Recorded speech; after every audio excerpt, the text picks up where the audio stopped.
Okay, Says live. and we are live. Hey, so our guest now, since doing the podcast, I've spoken to a range of exciting people so far, and all with very different stories and perspectives. So I'm pretty sure that our next guest can offer a completely unique shift in your perspective.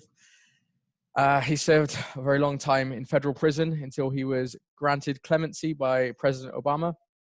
So if there was a live crowd right now, I think everyone would be probably clapping at this point. So this is Timothy Tyler. How you doing, man?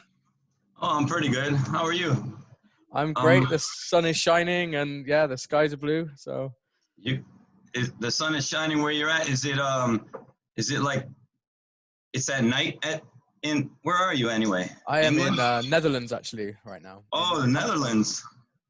Oh, I was gonna go there this last year. I'm definitely gonna go there this year, hopefully, if there's traveling. Yeah, hopefully that. Yeah, I'm hoping that travel will reopen this year. And if you do, yeah, make sure you come by for sure. Come stay at ours, and maybe we can do another session like this, but in person, and have some drinks or smoke and chill. So this is your fifth podcast. This is something that you just started, and I was just curious. That's all. Yeah. So it's number 5. I've recorded a couple of podcasts before the whole coronavirus thing. Like I recorded some with people actually with me, like in a different room. But since then, they weren't quite high enough quality, and we didn't have all the right equipment set up. And then we got the equipment, and then the lockdown happened with Corona, so we've not been able to do it. So I thought, you know what, screw this. I'm just going to do it over Zoom and give some people something to watch whilst this is going on. This is really amazing. This is the first time I've ever used this Zoom. Yeah.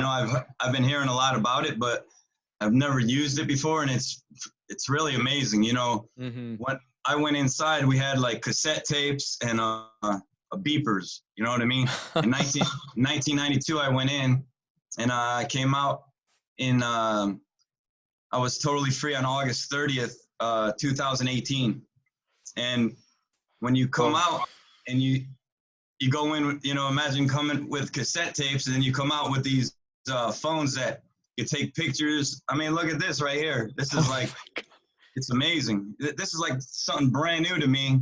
And I can't even imagine how mind-blowing that must be. It was like getting thrown into a futuristic society, Wow. And, so when you went inside, I guess there were phones on suit briefcases. That was probably the time. Like the first cell phones were. My father, I think, had one of those right at the end when I went in. Yeah, he had like one of them big phones, original ones. Well, and no internet. No, he had a little Apple computer I remember messing around with, and like the only thing that I learned, like you could program this certain thing and say run, and it would make little lines and names go across the screen. And now you're talking to someone on the other side of the world. I know, and I guess other people could see it or hear it. It's really amazing. And all this technology it's like I said, futuristic. It's I guess everybody lived it. Like you guys lived it. You had like one phone, then you went to a higher one and a higher one and a higher one.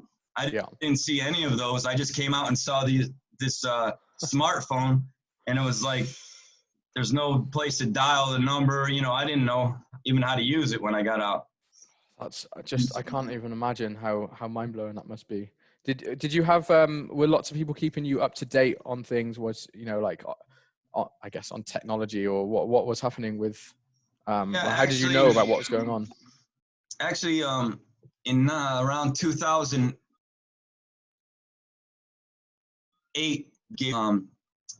like they got computers in the prison system. Mm-hmm.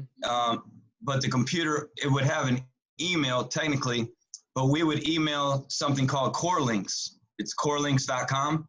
Okay. And say if you're a member of the free world, you can set up your email so that an inmate can write you through this core links. Oh, wow. So we would, like us, it automatically goes to core links. So we don't see the site or anything. We just go and see the person's name on there and write an email. You know, so basically got emails in 2008 in federal prison. Mm-hmm. But Wow. it wasn't, and it takes hours. Like, you know how you can send an email instant right now to each other? Well, I can too. I get confused sometimes of where I am. Yeah. But, and I talk in that present past tense still sometimes, you know. But you can send an email to corelinks.com and that person, they can write you back. So we would be able to send emails. And I had this guy, his name is Malik, and they have this woman named Amy Candu, or Amy Pava, her name is. You might have heard Candu Clemency. They help people that to get clemency, and also the girl that started it, she received the clemency from Bill Clinton back in like 2001. Yeah. And you know, she has a interesting story too, but she got a clemency and she never stopped fighting for other people that are in prison. So between her and her East Coast affiliate, they would send literally like 400 of us every day an email. Oh, wow. Explaining up to date what's going on, like a little bit of technology, you know, so we would at least hear about what they have out here and stuff like that. No pictures. The emails there's no pictures allowed, only print, you know, so we didn't get to see any kind of a picture through the email. You can just read something, you know. That's absolutely wow. So Malik would send us, like, he wrote like 400, he still writes them, like 400 and plus people that are in prison, you know, every day. And we call it like lighten up our blue light, because when you go to say there's 5 computers in our living quarters where we live, there's 5 computers, and you go on and you type in your prison number, and it'll have a blue light if you have a message, you know. So we call it lighten up our blue light, you know. So if you go there and you type it in, there's no blue light, there's no sense even going on there, you know. Unless you want to send something to somebody, you can write a message, and it takes anywhere from like an hour up to a day, you know, because they have to screen them, you know, screen the mail coming in and out. So everything that you send is getting checked, like yeah. And what happens if someone sends something and it's not, like, if I don't know, are there rules what it can't be spoken about? Like, will they say, sorry, we've rejected a message from this person because, you know, they've used these words? Well, I never had that done, but I believe they would do that. But they would also you know, make it so you couldn't use email anymore if you said something specifically wrong. You know, they'll write you an incident report, and they'll take your email. They can also take other things too, like your ability to visit your family, commissary, phone restriction, you know. Actually, it's interesting is, like, sometimes they might have like some weed or something in the prison system. And if you were actually, and they urine test people at random and spend millions a year doing it. This is in federal prison. Yeah. And if you, depending on what prison you're at, if you get caught, like let's say you smoke a joint, for example, they would take you and put you in a hole. They call it the hole, or it's really special housing unit, for up to 2 months, you know. Wow. And they might take you where you can't talk to your family for 18 months. You can't have commissary for 18 months. And luckily, I abstained, you know. I did like to smoke once in a while, but I abstained, at least for the first 7 years. I totally abstained, you know. Not worth it for you.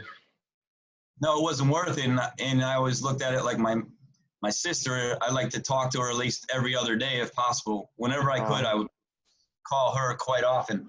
And yeah, so I didn't want to take that chance of not being able to talk to them, you know. That's one thing. So luckily I never got one of those, and most people do get 1 or 2 dirty urines, and they call it dirty urines anyway. Oh my God. It kind of keeps everybody in check, I guess, in one way, but it's a kind of a waste, because I look at society as paying millions of dollars to urine test prisoners when I was thinking like, what does it matter if a guy in prison smokes a joint? You know what I mean? Yeah, that's true. And could they extend people's sentences if for infractions like that? No, not for that specifically, but maybe like if they were bringing something in, if Yeah. like people have contact visits, and if they brought something in or they tried to, yeah, sentences for that. And also another interesting, towards the end, around 2 years before I got out, before I walked out, well, actually, it was like 3 years before I walked out. They started, there's illegal things in prison, and they do have phones at some prisons, But the same guy that I'm telling you about, Malik, coincidentally, I was considering getting one, because I was doing life. I didn't have a release date, and the phone sounded interesting to me, but I didn't use it. Or there came a time when a guy came up to me, and he's like, he wanted to sell me one, right? And I'm in there. It's funny, and I considered even getting it. And coincidentally, an hour later, I went to the computer and checked it, and my friend Malik had sent 400 emails to all these people, including me, that said, hey, by the way, if you guys are considering getting a clemency, do not get caught with a cell phone, and you'll never get one.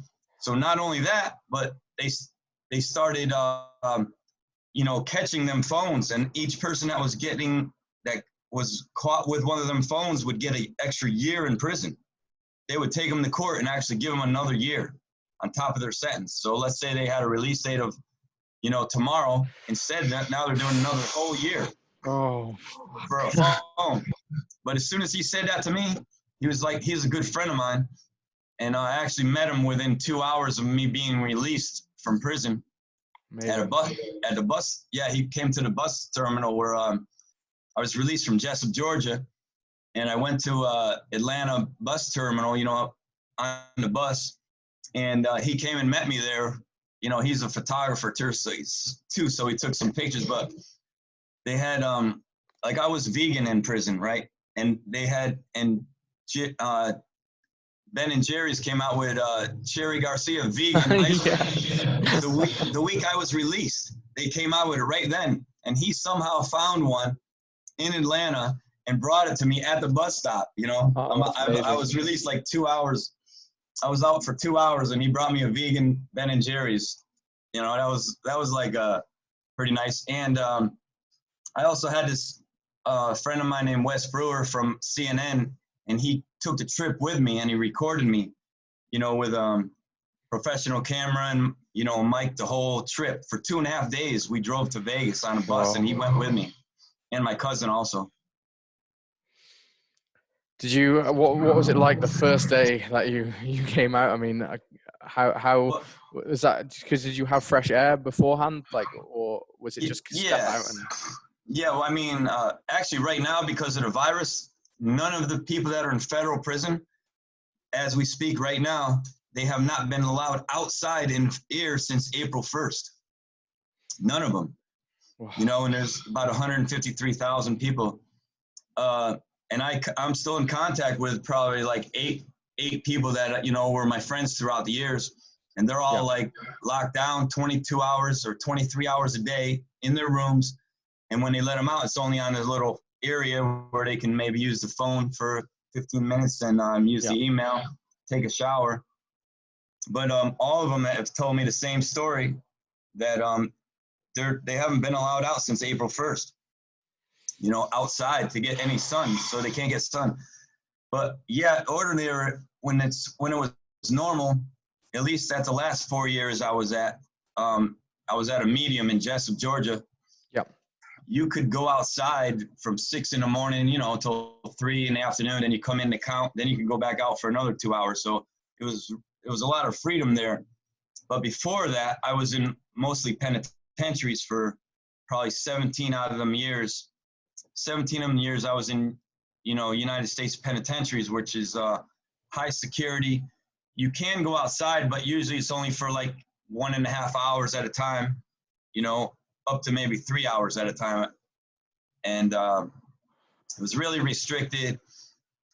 And it was I I was there in, I guess it would be 2012, and Wes Brewer hooked me up with Nick Valencia of CNN, and I did an interview without permission, you know, kind of like I'm doing an interview here, but I did it over the telephone, and they set the parameters for the sound, and I did that, and I guess it kind of went viral at the time. CNN put it out, and it was out for like an hour, and I don't think they were ready for that kind of exposure over criminal justice, you know, because they were looking at like what I did, you know. I sold LSD basically, and, you know, a lot of people, including me, consider sacred substance, whatever. And I'm sure there'll be a book out soon by a friend of mine named Dr. John Beresford that died on that subject. But anyways, we were, I just lost my train of thought. I'm sorry. That's okay. That's no worries, man. You're saying that you got busted for the LSD, and you're saying your friend's writing a book. Oh yeah. I said, anyways, I was trying to make it go back into a circle. So, yeah. That's all good. The CNN recording. So you had this. Yes. Wasn't from CNN. So okay. When I walked out, I had to go to home confinement for 2 months, right? And it would be 3 months. But before that, I would have to go to a halfway house for 60 days. And that halfway house was in Las Vegas. And technically I was supposed to, you know, get on this bus and go to, well, first of all, I walked out to prison, and that was recorded by my mom was there and my cousin was there. And so they said, the people at the prison, I wasn't supposed to ride with them, like, because we didn't make arrangements. I was supposed to ride with an inmate that was driving one of their cars. But as soon as they saw my family there, they say, okay, listen, you can go with your family. So amazing. We had an itinerary already made. So they showed me that it could be, you know, it doesn't have to be followed 100%. So I ended up driving with my mom and my cousin to the bus station. So I get on a bus, and then at the next stop was Savannah, Georgia, and my friend Wes met me there and at the bus station in Savannah, and he actually put me in a car, you know, and that was my first time seeing a car with a screen on it that showed you where you could drive. And he says, here, I'm going to take you for a surprise. He said, so he took me to Tybee Beach, right? And he had this real professional camera recording equipment. He's like, I want you to go to Tybee Beach. He says, your sister actually wants you to go there. So within 1 hour of me being released, he took me to Tybee Beach, where and he recorded me. And I, like, as soon as I touched the sand, I, like, broke down, you know what I mean? I kneeled down. It was really amazing experience. And then I went into the ocean, and he recorded all this, right? And we still have all that. We haven't done anything with it. You know, I was sort of sidetracked for the last 18 months, but I'm back on track now. That gives me shivers, man. Like, oh my God. Yeah, and he recorded this, and, like, I went into a beach an hour out, and I wasn't allowed to. I wasn't supposed to, but I figured since they did it, they let me ride with my mom. I figured they wouldn't. As long as I get to the halfway house, they told me, as long as you get to the halfway house on the right time, then you're good. Nice. So then we went to Atlanta, and that's where I met Malik. He brought me that Ben & Jerry's thing, ice cream, vegan. And when he did that, he had this real high-powered camera stuff. So he's taking pictures. The other guy's videoing it, and I'm like, just walked out of prison, you know, and people are thinking, who's this guy? And I'm just like, you know, hey, I'm just lucky to be here. And it was just, God. And then some Grateful Dead fans came there, and they brought me a couple things at the bus station, you know, and they brought me, like, this poster of Jerry Garcia that was like 30 years old. And yeah, it was really nice. You know, see a couple of Deadheads and tie-dyes at the bus station, you know, and and it's all, like, filmed, and it was really, like, an amazing time. And And then we took the bus. My cousin, him and Wes and I, and it, like basically interviewed me and recorded for the whole bus trip. You know, and he recorded me doing things organically, like they had Dead & Company was playing a concert, right? You know, I'm a Deadhead, right? I love Grateful Dead. Yeah, sorry, just so anyone who's listening. I'm really into the Grateful Dead, by the way. Follow them around on tour, right? That's part of the whole thing. Living with the band, going on tour, and being part of the scene is. Yeah, so I'm on the bus. We're driving, and I was released on May 29th, actually, to go to a halfway house, and my complete release date was August 30th, 2018. So I'm on this bus, and Dead & Company with John Mayer. John Mayer is playing Jerry Garcia's part now. They were playing a concert on May 30th. Well, my friend Wes is like, hold on, I'm going to get it for you on the bus. You're going to be able to watch it live. And he like recorded me watching this. I couldn't believe it, man. I'm riding on a bus. I've been out for like less than a day, and I'm watching Dead & Company on a bus, you know, on a phone, no less, or actually a laptop, I think. And I just couldn't believe it. Like, I'm watching a live concert, you know? I was just like, it's just like a live concert while I'm on a bus. I mean, as the concert's actually playing live, it was just like, it's hard to actually believe that all this stuff even existed. For me, I was just blown away. And then so I met this girl on the bus. She came up to me, and like she could have picked anywhere to sit, and she sat next to me. And so she was talking about Facebook, and I'd been hearing about Facebook, so she hooked me up a Facebook account. And I didn't know better, so I just accepted everybody. Like, okay. So before the bus was over, I had 600 friends on there, you know? Then I found out later that they weren't really all friends because, you know, they tried all these weird things, you know, like this or like this. And it's, you know, and it takes you to some conceited stuff or, you know, different. Oh, there's a lot of scams on the internet, and I can only imagine if you've not experienced it before. I just hit click. So somebody's probably saying, hey, he's accepting everybody, so do whatever. So since then I had to like screen all those, and then I screened them nice, and now it's at 5,000, which is like the max on Facebook. But they're all basically Grateful Dead, you know, family, you know, because I had 423,000 people that signed a petition for me at change.org. Wow. You know, 423,000 people, which is, I guess it still is the most in the country. There's another guy that's in there right now named Ross, and he started Silk Road. And I think Ross he has Ulbricht. and I think he has like 250,000 signatures now. I signed for him, you know, and he asked his mom talked to my sister and stuff like that, you know, and asked, you know, what to expect in there, because they sent him to a penitentiary also because he has life, you know. They sent me to penitentiaries, you know. It's really hard to describe and hard to comprehend what really goes on there, you know, unless you experience it. But I gave him some advice that I'm pretty sure he seems like he's doing okay there, you know, as far as he's okay right now. Do you think the non-violent offenders like yourself and like Ross, when you go in, how much positivity and hope do you have of getting out? I mean, obviously you must have, you seem to be pretty positive now, but you know, were there moments, and when you first go in, do you just think this is it? Well, yeah, I did think like that, but I also, I don't know, I guess one of the things that helped me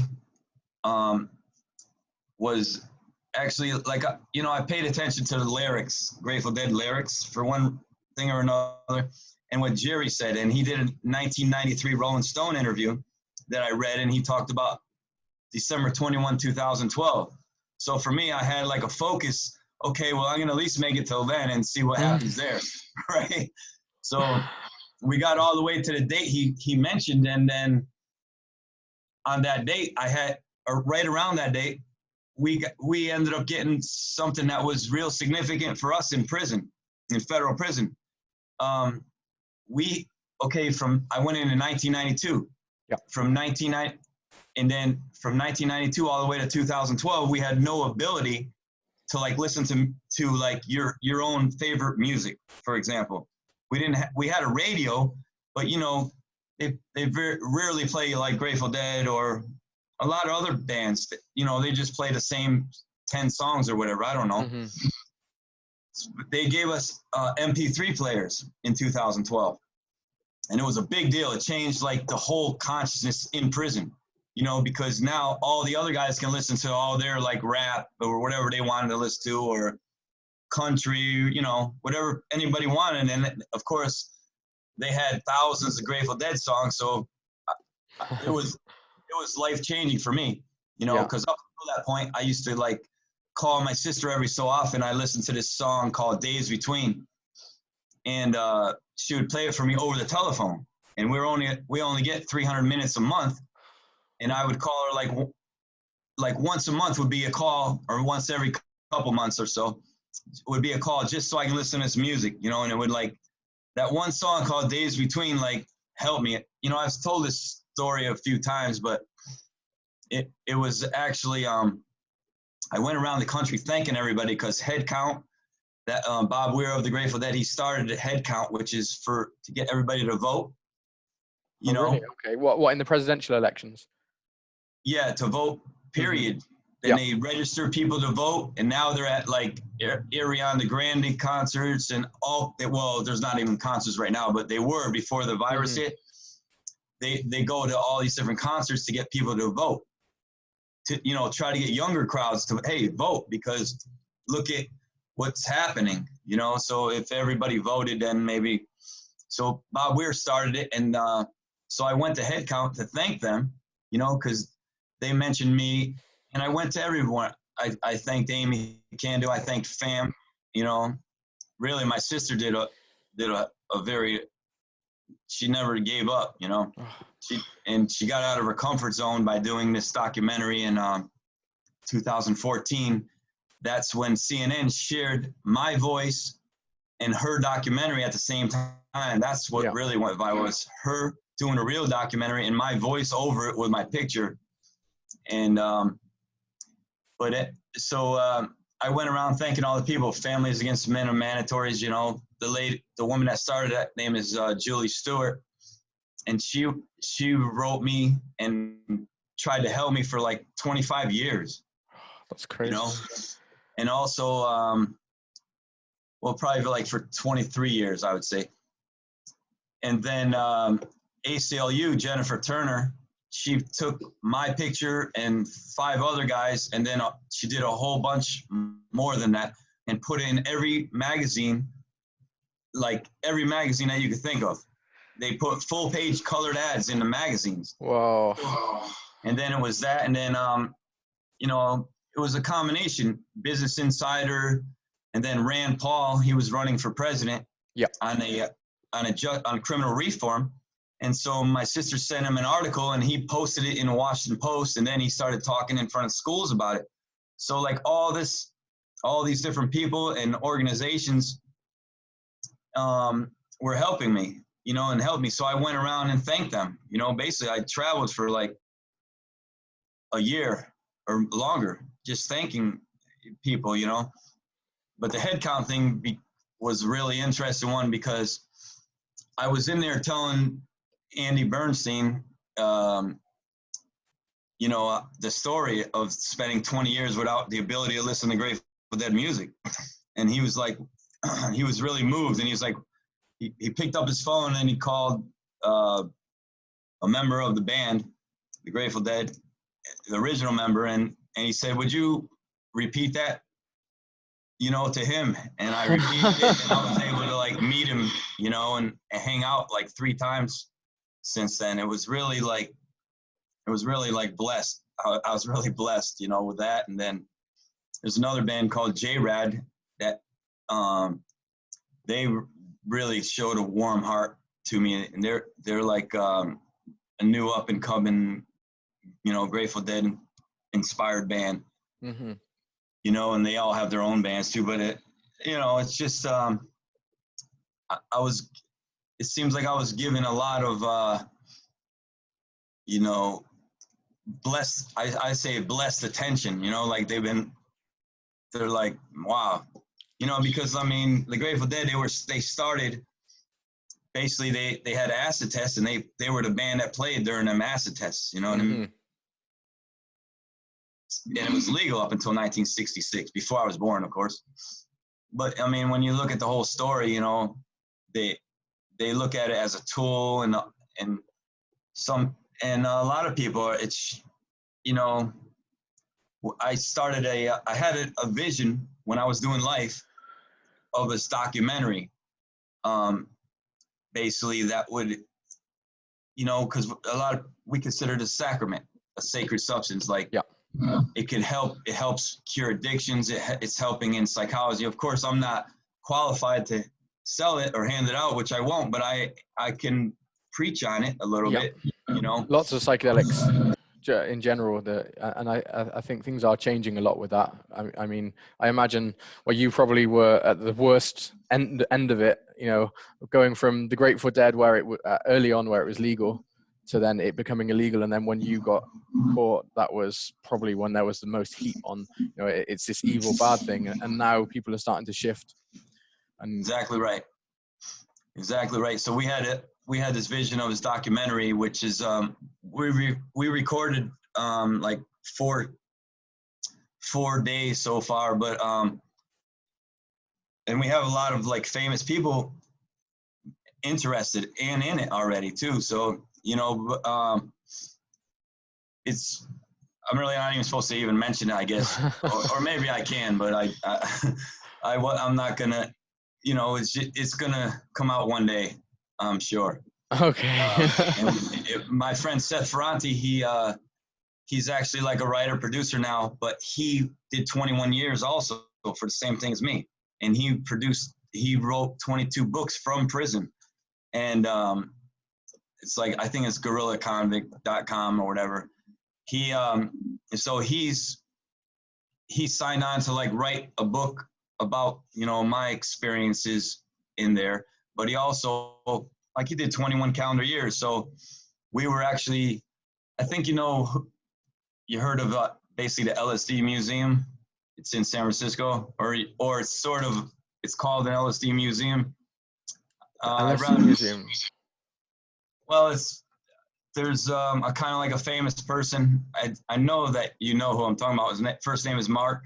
Okay. Yeah. Yeah. So anyways, he extended his house to us to record there.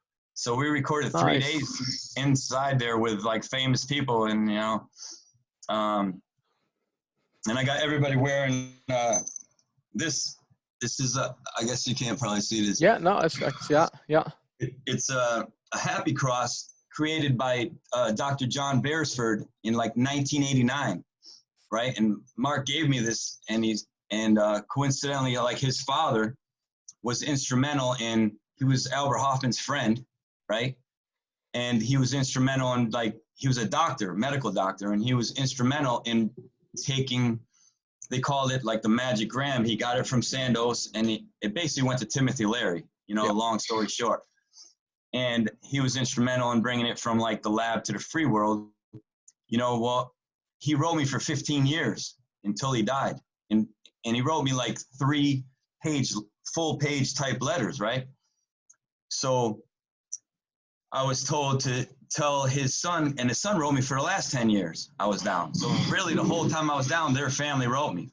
So basically his son told me about these crosses, and he's like, yeah, well, my dad, he goes, I have like 300 of these I said, well, you just hold them one day, because his father was into magic and stuff like that too. So I was like, you have a nice item on your hands. But anyways, his son and daughter, they came to shoot in the documentary, and they have really profound statements themselves, because Dr. John Beresford kept it all hidden from his children. And then while we were there filming, we had Seth had like 160 years worth of people that did together combined. We did like 160 years Whoa. of people that were for the same substance, and they were there, and all of them had the same story. That John Beresford, not only did he write all of them, but he visited all of them. And then come to find out, he never even had a car. So everything he did was like, his children got to find this out organically on film. So like what an amazing man. Yeah, it was really, it was just amazing, all that. And we got Amy Candu, that I was telling you about, Candu Clemency. Yeah. Foundation, she started, she's there and she was in it, you know, and will be in it.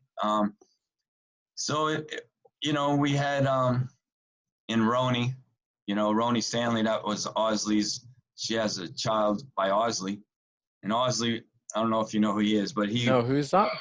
Osley Stanley, he basically, the Still Your Face, the Grateful Dead logo right there. Okay, yep. He created that. He was their sound man. Ah, okay. You know, and he also made LSD, and he also had asked, you know, he was the one making it for them and for, you know, he's really famous. They call him Beer.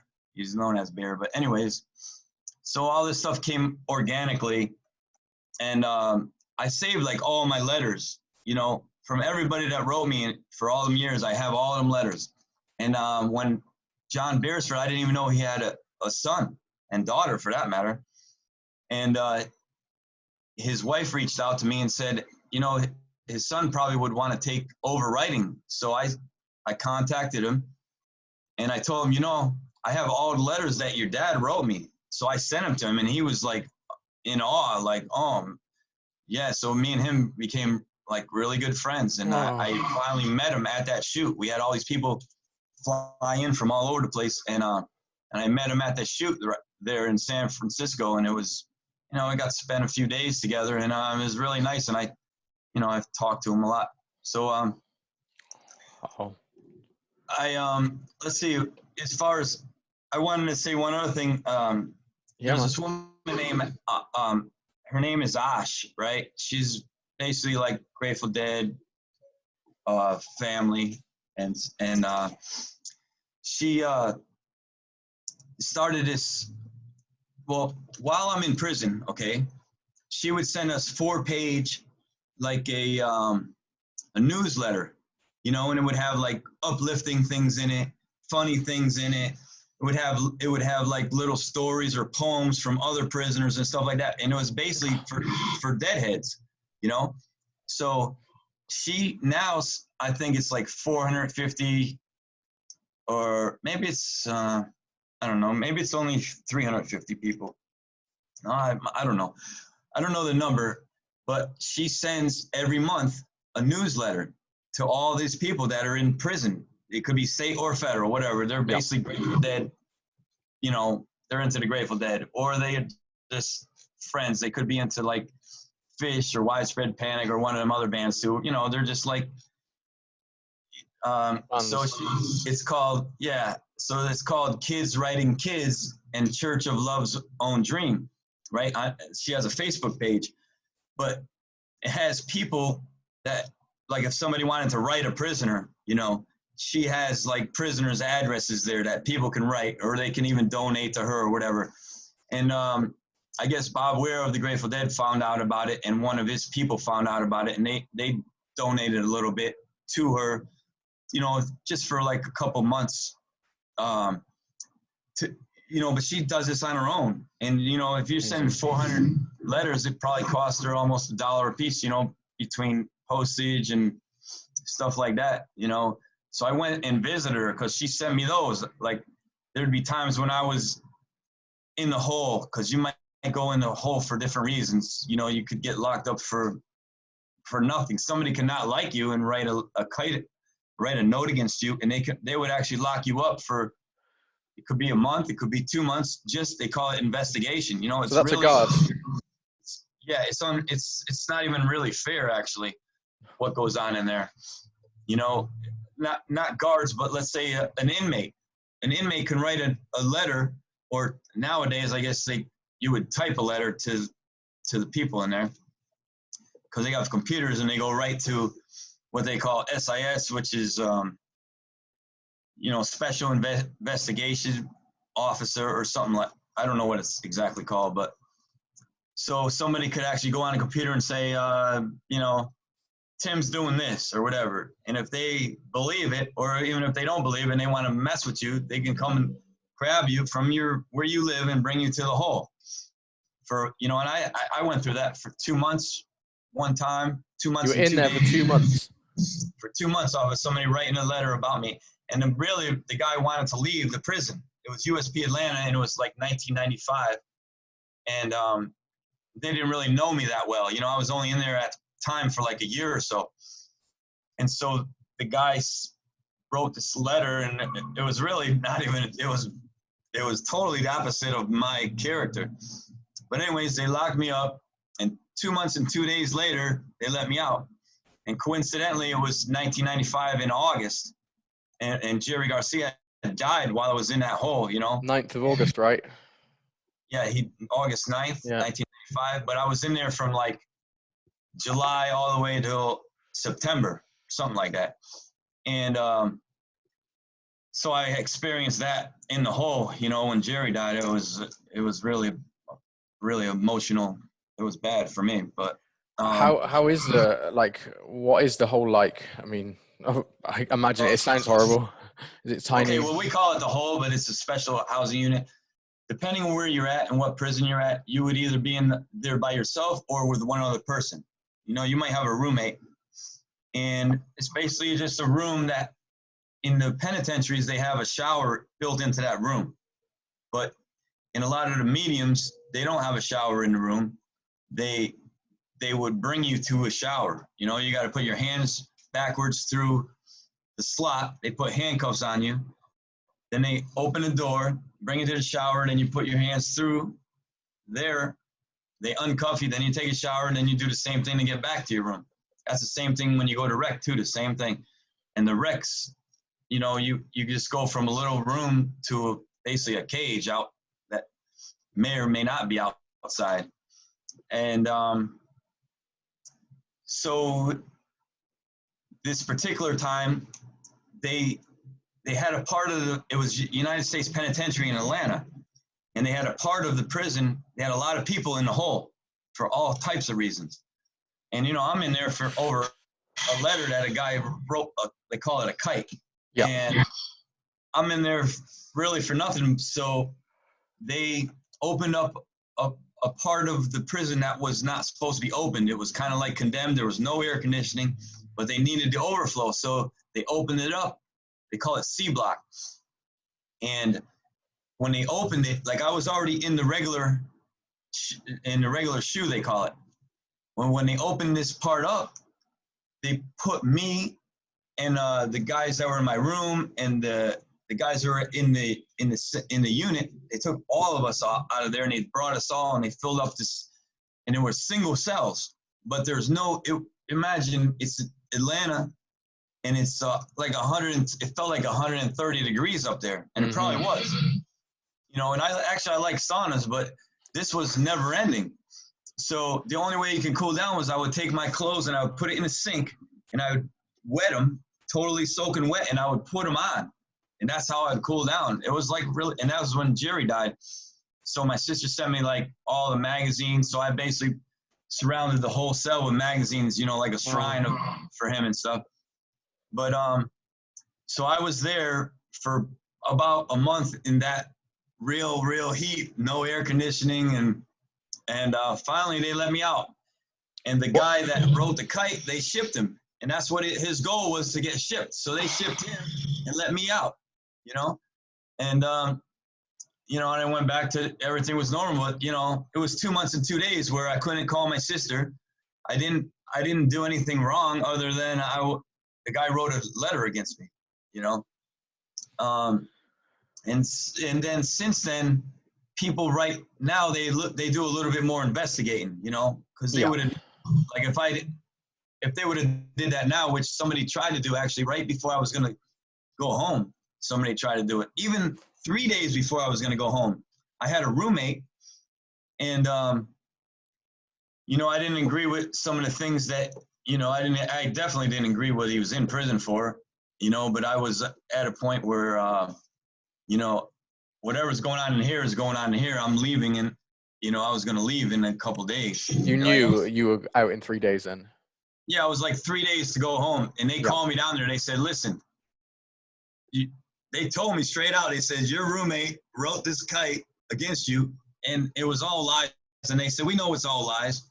What it was is, like, when you're in prison, you have all kinds of little things. You might have a radio, you might have clothes or whatever. You don't want to take any of that stuff home. You want to leave it in there because it's hard enough to get stuff in there, you know, or you buy it from the commissary or whatever, and some people don't have stuff. So I accumulated a lot of things. And of course, I'm not going to take any of that home, and most people don't. So he knew I wasn't going to give him anything, you know, just because of how he acted and other reasons.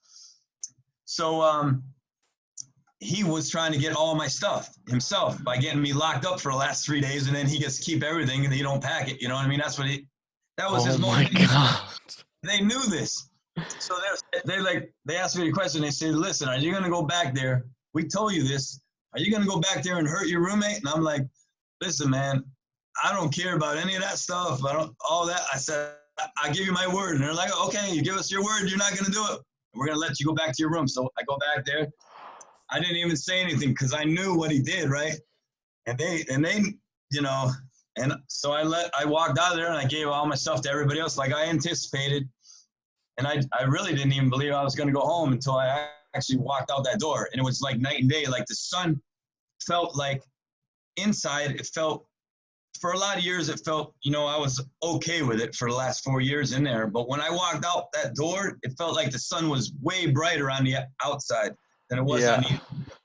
I couldn't believe it. And I also didn't think I was going to like cry or anything like that. But as soon as I walked through that gate, I just broke down. Like I couldn't help it. It just like came instant, like flooded. And I didn't know. And, you know, my cousin, my mom was there with a video camera, and they didn't think I was going to be able to even ride with them. But luckily they let us ride together. So that was really nice. And I was able to like learn how to use the phone, at least to make a phone call right then. I didn't even know how to, there was no buttons on it. You know, I didn't even know how to do that. Touch screen. Yeah, true. And my mom, first thing I did was I figured out how to call my sister, and I called her and was like, hey, I'm in the car with my mother and David. It was like really a big deal, you know? Beautiful. When you're in the hole, like what kind of things, what can you do? I mean, with your time, are you just thinking, or, you know, or do you have, because you must have read your books. You know, if you've got a book, you probably read them. Or yeah, you can get books. You can actually get books mailed into you from like from one of these companies or bookstores and stuff like that. You can, in some prisons, you can, and sometimes they'll bring books around. You know, so I like to read truth books though. You know, like Terrence McKenna. Like I read all of his stuff, and you know, and you know, Ronnie Stanley has a book, Osley, Me, My LSD Family, and I read that book, and I have I read, you know, I like to read true books basically, but there's times when I couldn't get them, and I would read every so often. I would read I would read one that was, you know, not true, you know, just a regular anything, book. right? Yeah, you want to do that. And then you want to, you know, I wrote at one point, you know, I basically wrote this book. I still haven't put that out yet because you need to really should. Yeah, I know.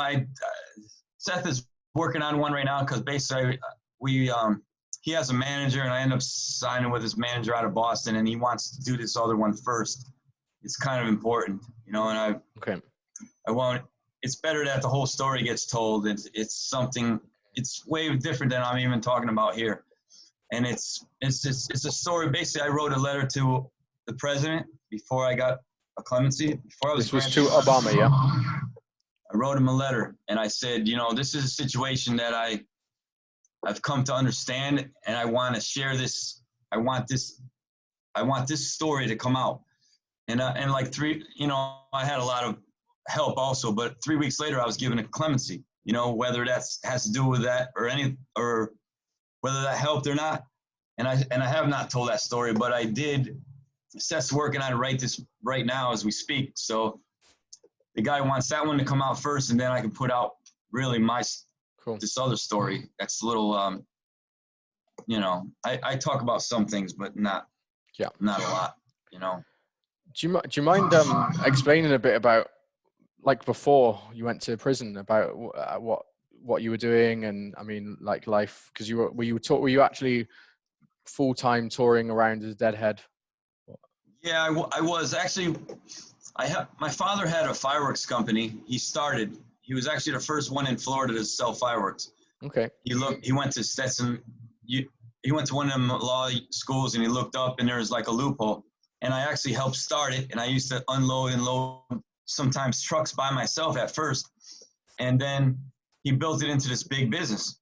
And, and he wanted me to basically take it over one day. But I discovered, that I don't know what it was about the show. It was like the people.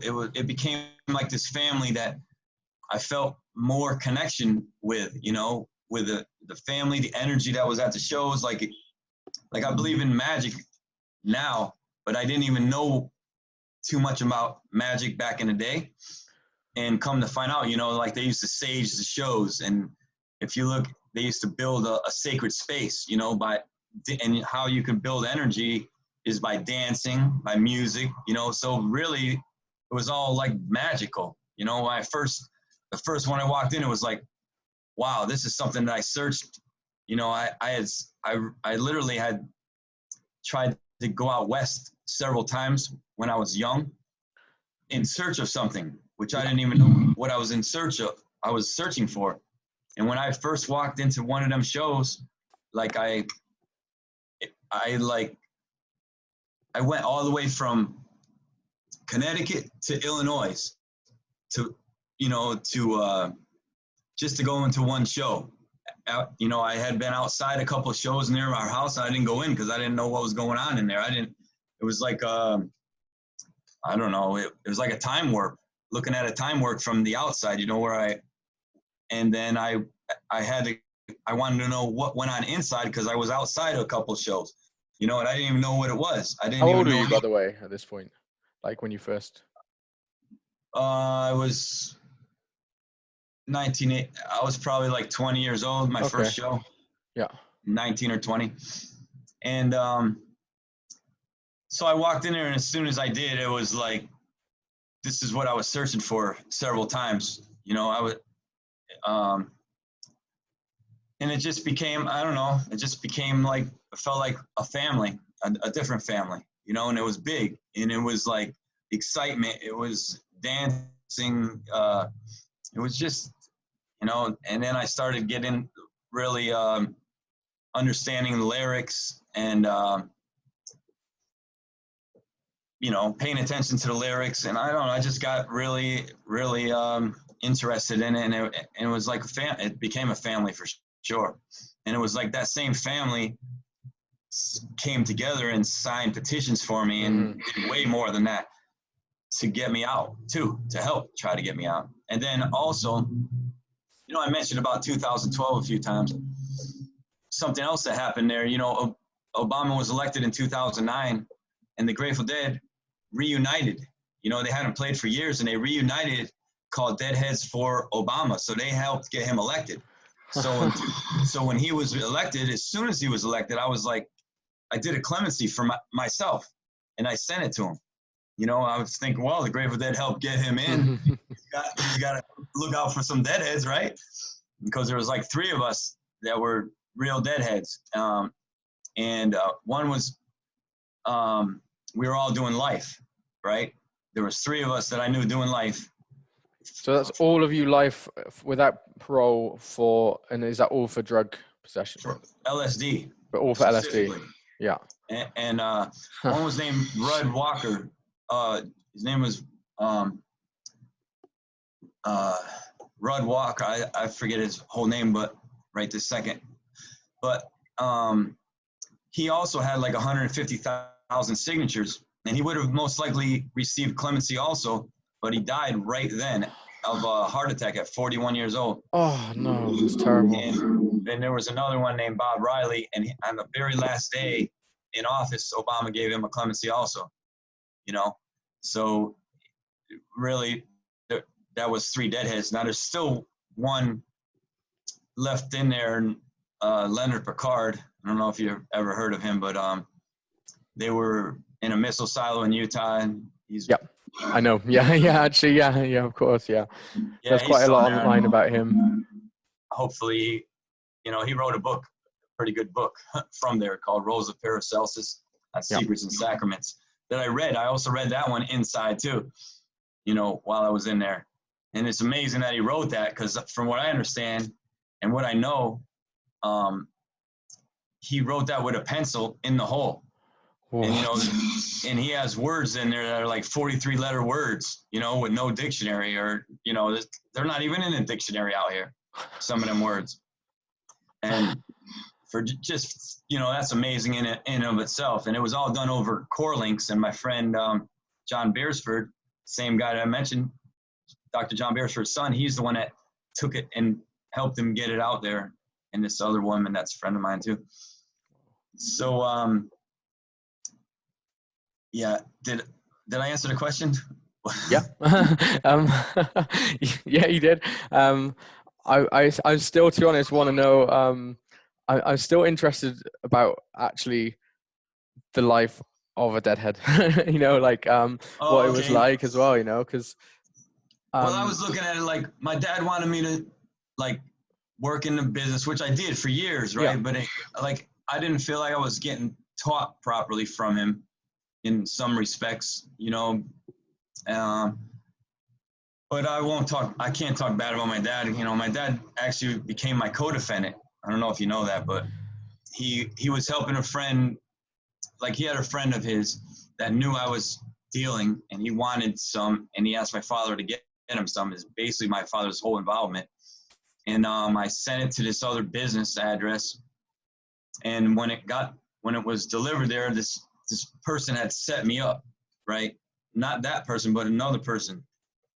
And when he set me up, I mailed it all to this other address, to this other friend of mine's address, who he wanted some too. And I sent all these envelopes, and one was for my dad, and he was selling it to his friend. He was just really doing a favor for his friend. My father had a big business, fireworks. And this isn't like, we're not talking, kilos of LSD. We're talking like someone getting high.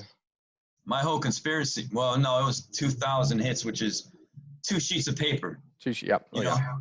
2 pieces of paper like this size. 2 pieces of paper exactly this size. And my father ended up getting 10 years for that paper, when he maybe could have got more. And he gave him 10 years, and he was he had a business, a legal business, a big business. He had like Captain Lou Albano and Jimmy Hart, come like 10 years in a row, come sign autographs for the kids at his business, for 4th of July and all that. Yeah. And so he was able to get a bond, and we postponed it for like 2 years. I couldn't get a bond, and I knew I was in trouble, and there was people that I protected some people, and I figured I knew I was in trouble. I knew I was going to do 20 plus years anyway. I knew it, I knew it. And my father ended up getting involved, and then he ended up actually dying in prison in 2001. He didn't make it home. He had a heart attack in prison in 2001.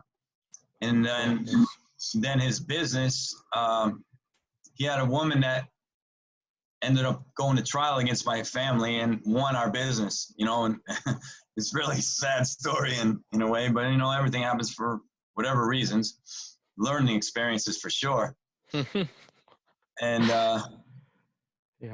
so my father, he didn't make it out, and his business, this woman won the business, and then coincidentally 4 days later they illegalized it in that town. and so basically shut down. She sold the buildings, and she hasn't opened up another one since. And I actually haven't tried to contact her or anything like that, since I've been out. So anyways, I didn't feel like I was taught, because he would go to Highlight every night. Long story. I'd rather not talk all about that, but I will say, yeah, cool, man. You can travel. Imagine like I just did it, actually, a little different this time.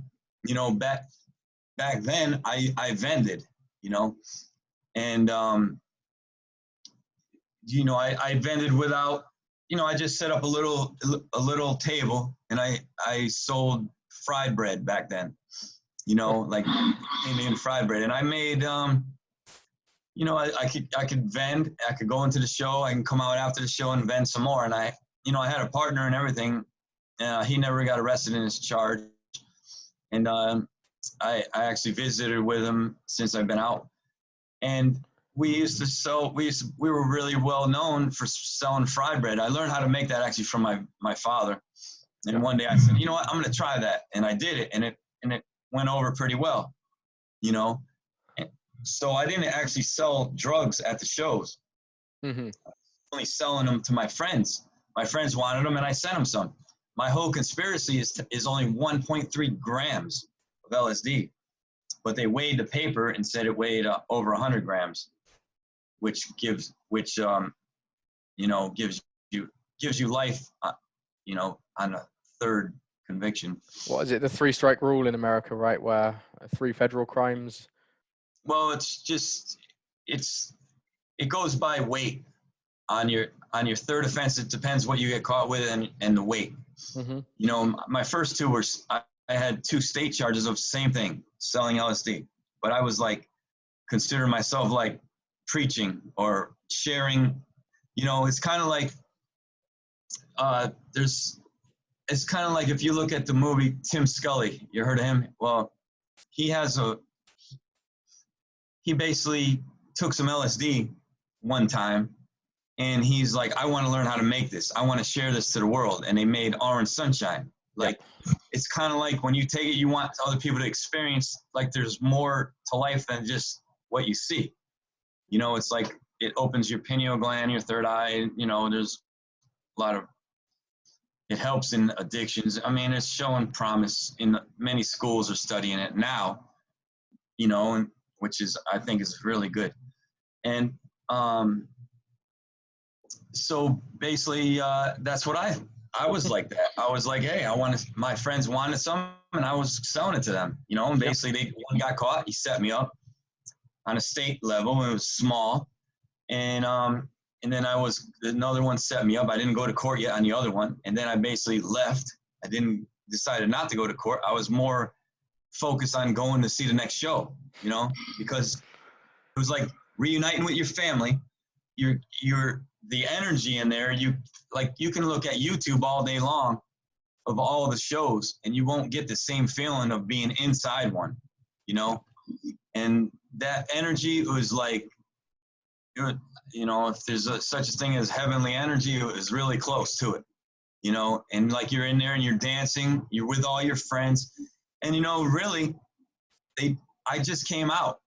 I was in for 26 years and 27 days. And when I came out, the day I was on the bus following, they were playing under a different name called Deadhead Company. Imagine that. They were still playing since 1965. They, at least 3 members of the band have been playing more or less together. I guess they took off a bunch of years in between. And in 2015, they did Fairly Well shows, which they were never going to play again and all that. And those were the hardest for me because I had so much. I was right at the edge of thinking, wow, I have a chance to be free, and I was like, there's no way they're not going to play again. You know what I mean? Oh my God. I felt like I felt able to play again, even if it's for me. You'd want a private show. I was hoping that they played, I know they have to play one more time. So they, Yeah, they played under a different incarnation, and it's really big. I mean, John Mayer, he can sell out a stadium by himself anyways. Mm-hmm. So of course they're playing stadiums in the summer, or they were last year, and I went to a bunch of them. You know, I went to a lot of them. I went and I was able to travel, but this time I didn't vend. You know, No flatbreads. No no, fried breads. well, you know what? To be honest with you, yeah, I did once. I did it just to take video of it. You know what I mean? Cool. Because I have some pictures from 26 years ago, 28 years ago. So I took video of doing it. I did it at one fish show just for like an hour, and then at one Dead and Company show just for the video part of it, you know. But I did it. I mean, I was willing to do it. You know, it was kind of like, wow. And I would say to the people, this is 26 years in the making, whatever, you know. It was kind of funny. And I had this poster basically of, like, I wrote this book, which someday it'll come out, and I had a poster done, and the book came to me in 2004. I wasn't planning to write anything. Like, I didn't care. And I had a poster that ended up being made, which is probably going to be the cover of the book, in 2008. And it was sitting for a lot of years, and I couldn't find them. They were in my room at my sister's house, but she couldn't find them or whatever, and I found them myself. So I had like 200. It was like 200 posters, and I ended up putting them on. I ended up selling them. Well, I still think I have like 90 left, because I just put out one little thing trying to, you know, and my friend said, listen, put them on and sell them for like $75 a piece, and I bet you'll sell them all. And I sold half of them, and I still have the other half just sitting there. But it was, you know, something that was done in prison, and I was serving life, you know, and didn't think I was going to get out. But like I said, when Obama was elected, I had hope, real good hope. So I sent a clemency in 2009. They denied it in 2011, right? So then two different schools. One was Syracuse University in New York. They sent me a letter, which I still have that somewhere, offering to do a clemency. Their whole class will do my clemency, and they'll do it every year until I get freed. But but they offered that to me. But Catholic University out of Washington, D.C., Catholic University with Professor Ogilvy, he had written me earlier, and they said they're sending this questionnaires to 12 people. And out of those 12 people, 4 of those people that school will do their clemency for free. So I filled out the questionnaire, you know, and I sent it to them, and I didn't even really think that much about it, but they answered. They said, yeah, we want to do yours. And so I had to decline the Syracuse University because I already committed to the Catholic University, right? So Catholic University, the 2 students, they did my clemency for me, you know, and Professor Ogilvy, and it took 1.5 years to do it. How does this work? Like, can you do it every year? If it gets like when you had yours declined, can they just? Yeah, you can do it every year, but if they don't answer you, you can't do another one until they answer you. And some people I took 2 years for them to answer me, but some people, you know, they might take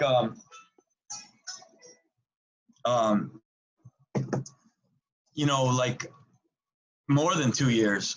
You know, some people, they put them in and they're still waiting, you know, but that means they're not declined at least, you know.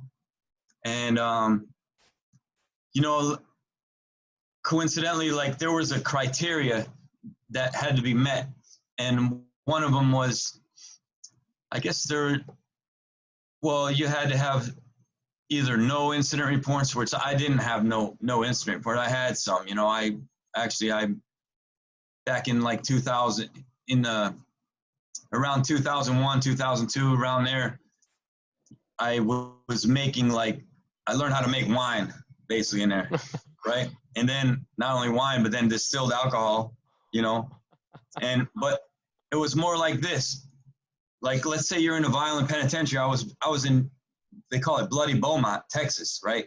It's the United States Penitentiary. You got moved around a lot. Yeah, I was in 11 different prisons in 26 years, 11. And each time is a nightmare. I say a nightmare, but when you're transferring, you know, because you got to go and they put chains on you and shackles and cuffs, and you get on airplanes and, I mean, buses and whatever, vans. And I was in Beaumont, and when I walked in there, you know, they seemed like they didn't care about wine. They have so many people stabbing each other and killing each other. They didn't have time to deal with wine or dirty urines or any of that. Yeah. So when I got there, I was like, all right, I'll make wine. But not only that, that was one deciding factor. The other one, I'm in a violent penitentiary. I'm basically, you know, a non-violent person, right? And I'm in a serious place. Well, if you're the wine guy, if you're making wine, nobody's gonna bother you, you know.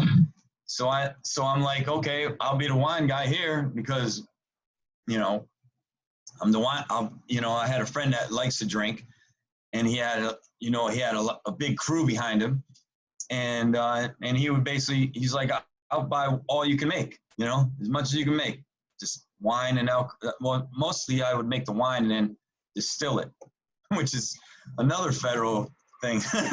but I'm like, look, I'm in here for life, I'm doing life, you know, and I gotta live, you know, and basically that helped me in some, you know what I mean? It's probably new to some people, but that helped me survive, you know, other than that, because, you know, people are getting killed, stabbed, beat with locks, and, you know, daily. So I started doing that. But then while I was doing that, in the 2 years that I did it there, they started caring because people were drinking, and, you know, not necessarily from me, but from other people. And they would drink and get in fights, and it was causing problems. So then they started caring. And then they started making the, like, if you get in trouble for it, they started making it where, you know, you might not be able to talk to your family for 6 months or whatever. So I got caught like 4 times, and then the very last time, you know, my mom and sister said, okay, stop that. And then my friend understood too, because somebody was telling on me and we couldn't figure out what was going on. And they said, stop doing that, you know, and we'll look out for you, and, you know, just don't do anything wrong, basically. So I was like, all right, just so I can talk to them, I stopped. Cool. You know, so and my friend was fine with that. You know, and the guy that I made it for actually was doing life also. And as karma or fate would have it, he's actually going home. He has life, right? But they made a law, if you're sentenced as a juvenile, then you got to get a numbered sentence. So his numbered sentence, he's actually going home next month. Nice. You know what I mean? And this guy, like, basically, he was partly responsible for helping me, you know, be cool there. Protect you, stay safe. In a way, yeah. Yeah, he's one of them. I had several other ones, Italian guys that are pretty well known, that helped me when I first fell down. You know, I befriended up some pretty well known, very well known people just because, and they had power in the system. Just, I don't know, just because what I was in there for, I guess they felt like they had some kind of duty to help me because they didn't think I was like a criminal. Yeah. You know what I mean? They didn't look at me like as this convict type person, like their mentality, you know, they, you know, what they're in prison for is completely different than me. I'm in there for like I looked at it like I was in there for a religious belief, although that doesn't give me permission to, you know, sell it or whatever. Yeah. You know, but I was just, like I said, I was supplying my friends, and one got arrested, another one got arrested, set me up. And then I left for 2 years. And then when I went to visit Florida one day, and I had to answer those 2 charges, and they basically offered me probation or 18 months in prison, which you would serve 3 months in prison. I took the probation. I couldn't get out. And then after 5 more months, they offered me another probation, concurrent probation. And I had 2 probations at once going when, I don't know, my friend showed up, and next thing you know, I started going to shows again. Next thing you know, my additional friends wanted some again. And then one ended up setting me up on this 3rd time, and they gave me life, basically. And you were like in your 20s. You were so young then. Yeah, I went at 23 on this charge, but the first ones happened like I was like 20. Yeah. I went at 23 and I came out at 49. You know. Well, you look very young. You look. It hasn't aged you. I'll be honest. Well, I attribute some of that to playing handball. Yeah. You know, handball where you hit. Yeah. I did a thing with the same guy, Wes Brood. I told you he recorded me across the country. Mm-hmm. So he worked for like CNN at the time, and now he's just freelancing. But NBC had paid him to come over to where I was living in Maine, and so they got this thing. It's the NBC.com thing that it's like 7 minutes long. But he came there and we recorded at a handball court, and he made a really amazing little documentary thing that like I'm hitting the ball. He recorded it from all these angles, and it made it so that, you know, it looked like I was actually in prison, but I wasn't. I was free, you know, and it's what helped me, you know, and it's actually very, very well done thing because, you know, he talked to some psychologists, and they're like, you know, what it would do to somebody. And the guy, he used a term that, like, soul murder was his term that he used. Yeah, I can imagine. You know, really.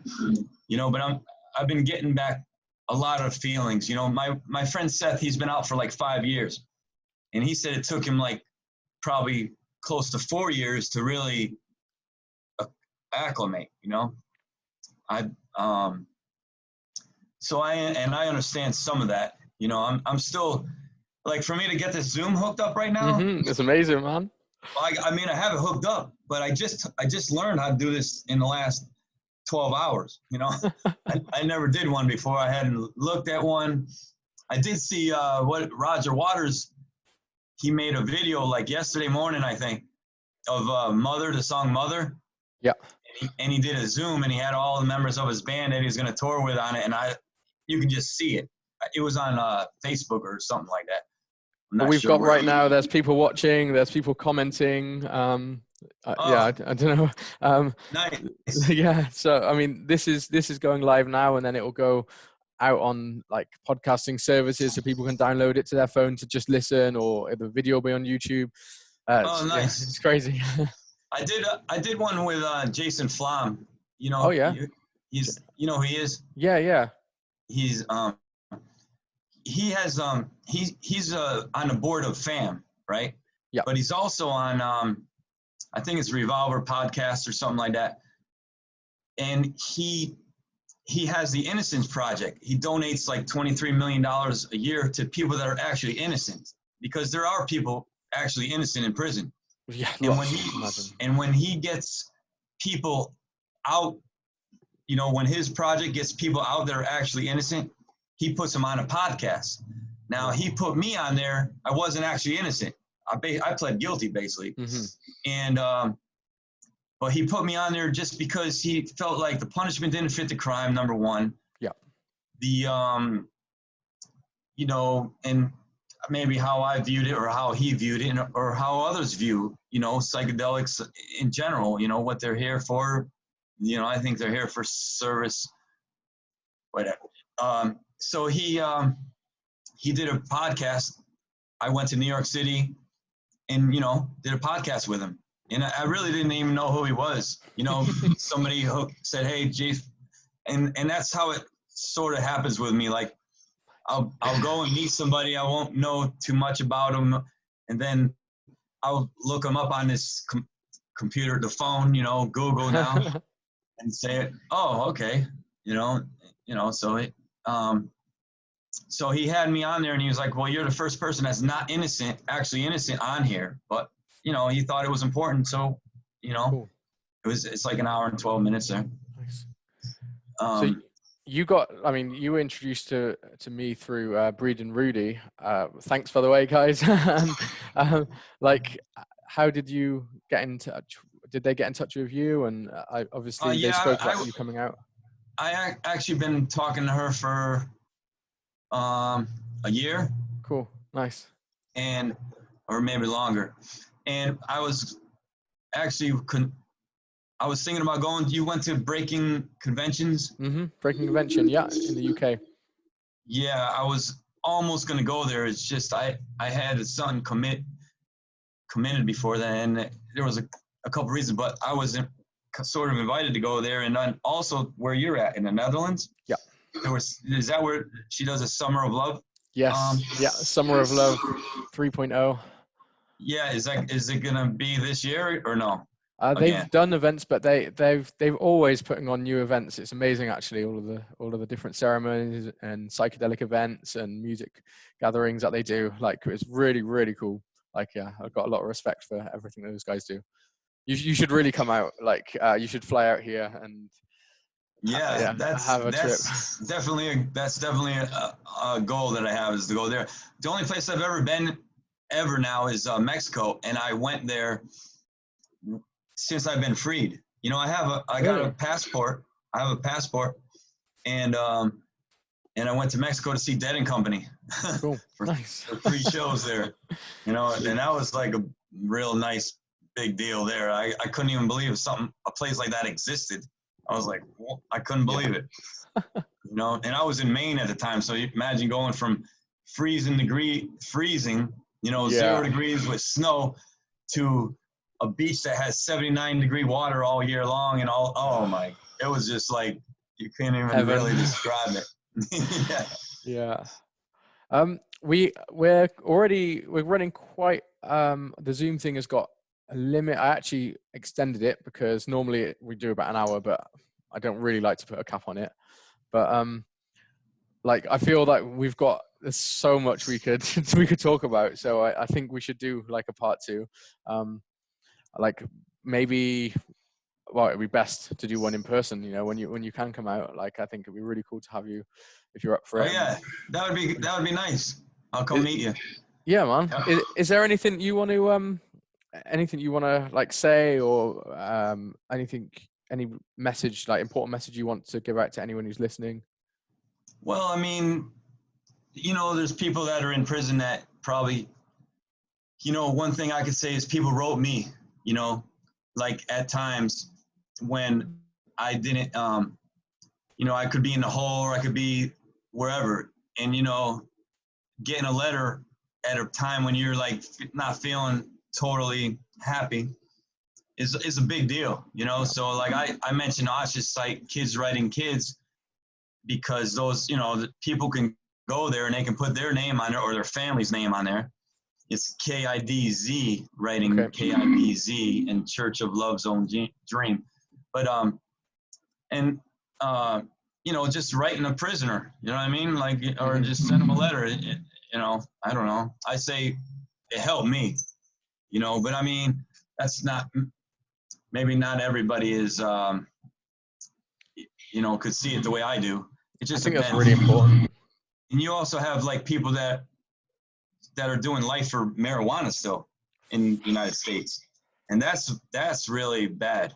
That, I mean, you know, I look at marijuana as a sacrament too. It's for service of man. You can make paints out of it. You can make clothing out of it. You can make fuel out of it. You know, everything. It's like hemp. Yeah. It has the you know, the ability to change, to reverse the climate change. You know what I mean? So, you know, so if it, specifically you can write a marijuana prisoner, that would be nice too. You know, I agree, yeah. That and then there's also people that, you know, and sign petitions for certain people. You know, especially you know, that change.org is what helped me. You know, that's where a lot of mine came from. That's where 423,000 signatures came from. That they all sign it through there. Yeah. And it seems like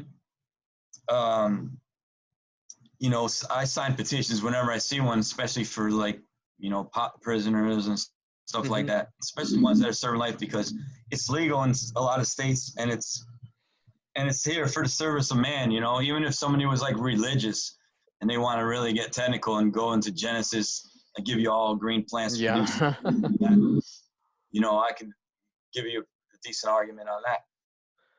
That, you know, I think in the end, it should be down to, I believe it should be down to personal choice, you know, what people want to, you're not directly harming somebody else. And there are other harmful things like, you know, such as alcohol, which are promoted, can be advertised, can be sold, you know, and there's cigarettes that are killing millions of people. Yet there are people serving life in prison for cannabis and for LSD. It's quite crazy. And then like Families Against Men and Mandatory FAM, you know, my sister donated to them quite a bit of times, and the lady that started, she, you know, she's always helped me, you know, throughout time. And they have been instrumental in changing some laws around the country too. Really? You know. Okay. And so that's another one that's, you know, worthy. You know. So well, I appreciate you know.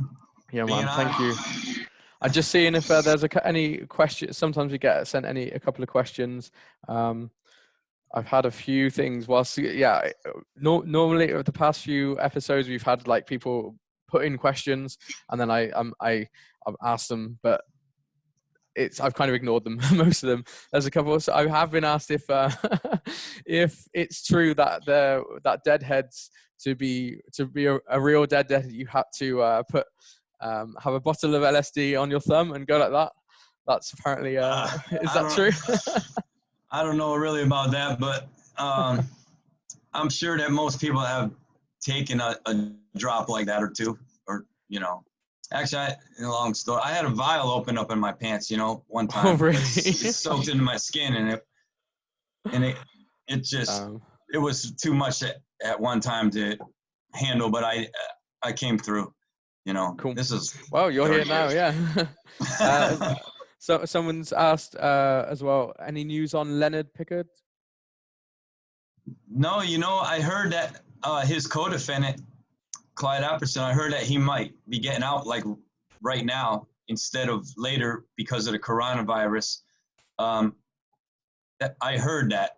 I hope that's true. And Leonard Pickard, I'd love to see him free one day too, you know, because perhaps I look at him as kind of like a hero instead of being the villain. He shouldn't be in prison. Yeah, you know. Sure. Wow. Kind of like Albert Hoffman, who invented it. He was considered a hero in Basel, Switzerland. You know. For sure. Yeah. The times are changing for sure. You know, it really is. There are more and more studies being being conducted. Finally, people are actually seeing like scientists backing the result, evidence saying that there are benefits to psychedelics and that, these things can help people, and they're not the dangerous, crazy drugs that were made out to by the media, for the past 4 or 5 decades. Yeah, it's the same with weed, for that matter. Yeah.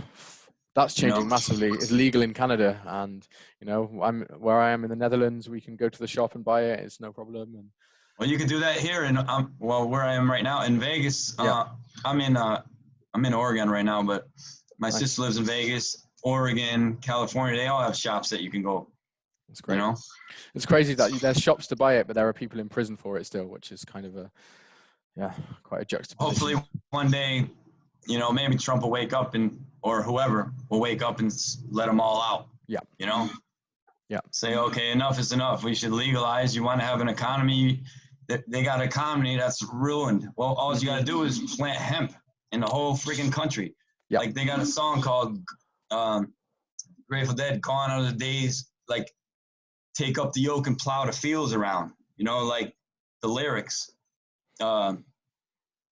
So it's like, perhaps those are the days right now. It's time, if you can plant right now, that's actually a goal that I have, is to get a hemp farm where people coming out of prison can come there, eat organic food, help learn how to grow hemp, and then start a life like that, because that's like, that's the future, Amazing.